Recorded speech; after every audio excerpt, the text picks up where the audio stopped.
Welcome teachers. 1 सितंबर 2025 में supreme court ने एक अहम जजमेंट दी है। इस जजमेंट में सुप्रीम कोर्ट ने ये डिसाइड किया है जो इन सर्विस टीचर हैं उनके लिए टेट ज़रूरी है, चाहे उनकी appointment right to education act के बाद हुई है या उनकी अपॉइंटमेंट आरटी एक्ट से पहले हुई है। उन्हें प्रमोशन चाहिए तो भी टेट ज़रूरी है, सर्विस में कंटिन्यू करना है तो भी टेट ज़रूरी है। आर्टिकल 142 का इस्तेमाल सुप्रीम कोर्ट ने एक स्पेशल प्रोविजन में किया हुआ है। और इसके अलावा सुप्रीम कोर्ट ने क्वेश्चन भी उठ रहे हैं कुछ, क्या सुप्रीम कोर्ट ने जजमेंट ठीक दी है? क्या एनसीटी रेगुलेशन को सुप्रीम कोर्ट ने अपनी जजमेंट में इनकॉर्पोरेट किया है? कुछ पॉइंट पैरा मिस तो नहीं किए हुए हैं? टीचर परेशान हैं और इसके बारे में मैं कंप्लीट फैक्ट के साथ आपको डिटेल दूंगा ताकि पूरे इंडिया के जो टीचर्स हैं वो जान जाएंगे कि क्या टेट उनके लिए ज़रूरी है, क्या इस जजमेंट को चैलेंज किया जाएगा, करना चाहिए, उसके लिए कोई स्कोप है। इन सब को मैं इस वीडियो में आपको बताऊंगा। यह है सुप्रीम कोर्ट की जजमेंट। इस जजमेंट में महाराष्ट्र गवर्नमेंट और तमिलनाडु गवर्नमेंट दोनों ही पार्टी थे। जजमेंट में सुप्रीम कोर्ट ने क्या कहा है? सुप्रीम कोर्ट में जज ने ये कहा है कि हम आर्टिकल 142 का इस्तेमाल कर रहे हैं कॉन्स्टिट्यूशन का, और जिन टीचरों की सर्विस में 5 साल रह गए हैं, 5 साल से कम है, उन्हें टैट करना पड़ेगा। अगर प्रमोशन लेनी है तो भी टैट करना पड़ेगा। और उन्होंने कहा जिनकी सर्विस 5 साल से ऊपर है उनको भी 5 से ऊपर है उनको तो टैट करना ही पड़ेगा और विद इन 2 ईयर करना पड़ेगा। अगर वो टीचर टैट क्वालिफाई नहीं कर पाते तो उन्हें सर्विस छोड़नी पड़ेगी। अगर खुद नहीं छोड़ते उन्हें कंपल्सरी रिटायर कर देंगे और उन्हें जो उनके बेनिफिट्स जो मिल रहे हैं वो उनको दे दिए जाएंगे। और ये भी कह रहे हैं अगर वो नहीं कर पाते टैट तो उन्हें सर्विस में रहने का कोई अधिकार नहीं है। आगे है इसी में अब हम कहेंगे कि एमएचआरडी इस पूरे जजमेंट में एमएचआरडी की 2017 के लेटर का इस्तेमाल किया गया है। उस लेटर में ये सुप्रीम कोर्ट ने उस लेटर का हवाला देकर ये कहा है कि उसमें भी यही लिखा हुआ है कि टैट ज़रूरी है, टैट करना ही पड़ेगा। लेकिन देखते हैं क्या एनसीटी ये बात कह रहा है। एनसीटी देख लेते हैं।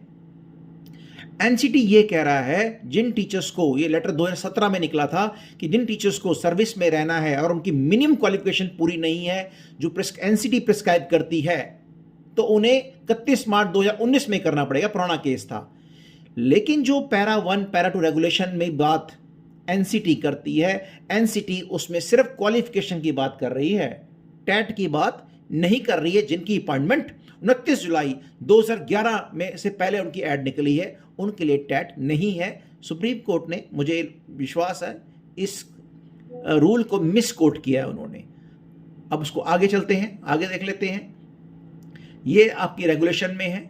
एक ऐसे ही हुआ था कि जब ये केस चल रहा था महाराष्ट्र तमिलनाडु में किसी टीचर ने वहाँ पे रिप्रेजेंटेशन की मैटर किया और वहाँ पे भी जो एनसीटी ने इसका रेगुलेशन किया। रेगुलेशन में उन्होंने क्या डाला? उन्होंने यही कहा है कि पैरा 1 पैरा 2 में अगर क्वालिफिकेशन पूरी नहीं करते हैं तो उन्हें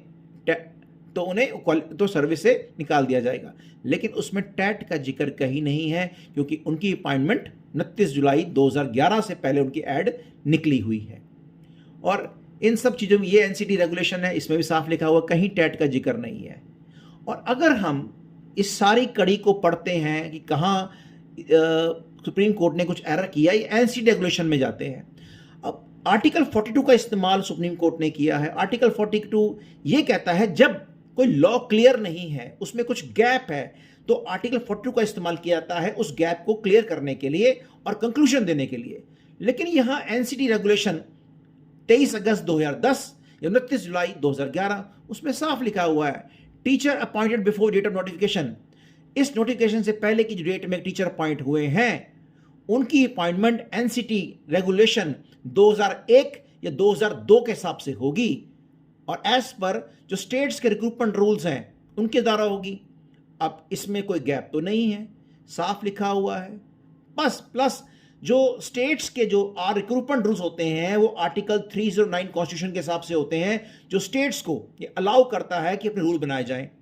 नाउ अभी क्वेश्चन ये आता है, अगर आर्टिकल 309 वो भी कॉन्स्टिट्यूशन का है, वो ये कहता है स्टेट अपने रूल्स बना सकते हैं, अगर वो अपने रूल बना सकते हैं तो ये आर्टिकल जो 142 का इस्तेमाल कॉन्स्टिट्यूशन ने सुप्रीम कोर्ट ने कैसे किया जबकि रूल बिल्कुल क्लियर थे? ये कुछ चीज़ें ऐसी हैं जो सोचने मजबूर करती हैं कि इस जजमेंट में फ्लॉ है। इस जजमेंट का मतलब है पूरे भारत में तकरीबन 24 लाख जो टीचर्स होंगे, उस 24 लाख में तकरीबन 10 लाख से ऊपर टीचर इसमें अफेक्टेड होंगे जिनका टैट नहीं है। क्यों? क्योंकि उनकी अपॉइंटमेंट 29 जुलाई 2011 से पहले हुई है। इवन उनकी एड पहले निकल चुकी है, चाहे अपॉइंटमेंट उनकी 2012 में क्यों ना, 13 में हो ना, अपॉइंटमेंट की एड मैटर करती है। तो मेरे हिसाब से यहाँ सुप्रीम कोर्ट में ने थोड़ी सी गलती की है, कुछ एनसीटी की रेगुलेशन पैरा 4 को उन्होंने इग्नोर किया है। तो कंक्लूजन इस पूरे केस का ये है, जो पूरे इंडिया में जो टीचर्स हैं जो अफेक्टेड हैं, अगर एनसीटी इस पे कार्रवाई करती है, जो मुझे श्योर नहीं करेगी, हो सकता है चैलेंज करने में एनसीटी आगे आए अगर स्टेट गवर्नमेंट ना करे। बट जो मेरी इन्फॉर्मेशन है, सभी स्टेट गवर्नमेंट में कोशिश चल रही है कि इसको चैलेंज किया जाए जहाँ टीचर अफेक्टेड है। इवन टीचर्स की जो एसोसिएशन है ऑल ओवर इंडिया में, वो भी इसको चैलेंज करेगी और चैलेंज करना भी चाहिए, क्योंकि रूल से ऊपर कुछ नहीं है। अगर अंडर आरटी एक्ट एनसीटी को एक एकेडमिक अथॉरिटी बनाया है टीचर क्वालिफिकेशन फिक्स करने के लिए, और क्वालिफिकेशन उसने ऑलरेडी फिक्स कर दी है। सुप्रीम कोर्ट ने इसमें एरर किया है, जान के अनजाने में किया होगा। हो सकता है जो पैरा 4 उनकी नॉलेज में ना लाया गया हो, क्योंकि पूरी जजमेंट में कहीं भी वो पैरा 4 23 अगस्त 2010 की नोटिफिकेशन का मेंशन नहीं है, जो बिल्कुल क्लियर करता है कि जिनकी जो एडवर्टाइजमेंट है 23 अगस्त 2010 या उसके बाद में 29 जुलाई 2011 से पहले निकल चुकी है, उन्हें टैट की जरूरत नहीं है। और उसमें प्रमोशन में भी टैट की जरूरत नहीं है। जो हम नोटिफिकेशन पढ़ेंगे वो फ्रेश अपॉइंटमेंट के लिए है, क्योंकि इन टीचर्स की जब अपॉइंटमेंट हुई थी 29 जुलाई 2011 से पहले की एडवर्टाइजमेंट में, तो उनके रिक्रूटमेंट रूल्स में मेंशन किया हुआ था उन्हें टैट नहीं चाहिए। उनके रिक्रूटमेंट रूल्स में, उनके सर्विस रूल में ये मेंशन किया हुआ था कि उनकी अपॉइंटमेंट या उनकी प्रमोशन जो है वो उनकी क्वालिफिकेशन और एज ऑफ सर्विस के बेस पे होगी, टैट के बेस पे नहीं होगी। जजमेंट रॉन्ग है। अभी सभी टीचर से ये रिक्वेस्ट है, जो अफेक्टेड हैं, अगर उन पे प्रॉब्लम आती है उसके इसको चैलेंज कीजिए।